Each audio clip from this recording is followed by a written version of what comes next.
ಈರುಳ್ಳಿ ಅಥವಾ ಹೀರೆಳೆಕಾಯಿ ಉಪ್ಪಿನಕಾಯಿ ಮಾಡ್ತಿದ್ದೀನಿ. ಇದು ಪೊಟ್ಯಾಷಿಯಂ ಅನ್ನು ಹೊಂದಿದ್ದು ರಕ್ತದೊತ್ತಡ ನಿಯಂತ್ರಿಸಲು, ಜೀರ್ಣಕ್ರಿಯೆಗೆ ಮತ್ತು ರೋಗನಿರೋಧಕ ಶಕ್ತಿ ಹೆಚ್ಚಿಸಲು ಸಹಾಯ ಮಾಡುತ್ತದೆ. ಉಪ್ಪಿನಕಾಯಿ ಮಾಡೋದಕ್ಕೆ ಮೊದಲಿಗೆ ಚೆನ್ನಾಗಿ ತೊಳೆದ ಈರುಳ್ಳಿಕಾಯಿನ ಒಂದು ಪಾತ್ರೆಗೆ ಸ್ವಲ್ಪ ನೀರು ಹಾಕಿ ಬೇಯಿಸ್ಕೋಬೇಕು. ಸ್ವಲ್ಪ ಬೆಂದ ನಂತರ ಇದು ಸ್ವಲ್ಪ ತಣ್ಣಗಾಗಕ್ಕಿಟ್ಟು ಒಂದು ಪ್ಯಾನ್ಗೆ 10-15 ಮೆಂತ್ಯ ಹಾಕಿ ಸ್ವಲ್ಪ ರೋಸ್ಟ್ ಮಾಡಿ, ಮತ್ತು 1 ಸ್ಪೂನು ಜೀರಿಗೆ, 1 ಸ್ಪೂನ್ ಮೆಣಸು ಹಾಕಿ ಅದನ್ನು ಸ್ವಲ್ಪ ಫ್ರೈ ಮಾಡಿ ತಣ್ಣಗಾಗಕ್ಕೆ ಇಟ್ಕೊಂಡೆ.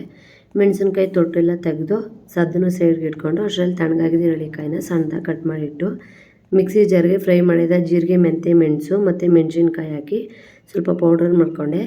ನಂತರ ಸ್ವಲ್ಪ ನೀರು ಸೇರಿಸಿ ನುಣ್ಣಗೆ ಪೇಸ್ಟ್ ಮಾಡಿಕೊಂಡೆ.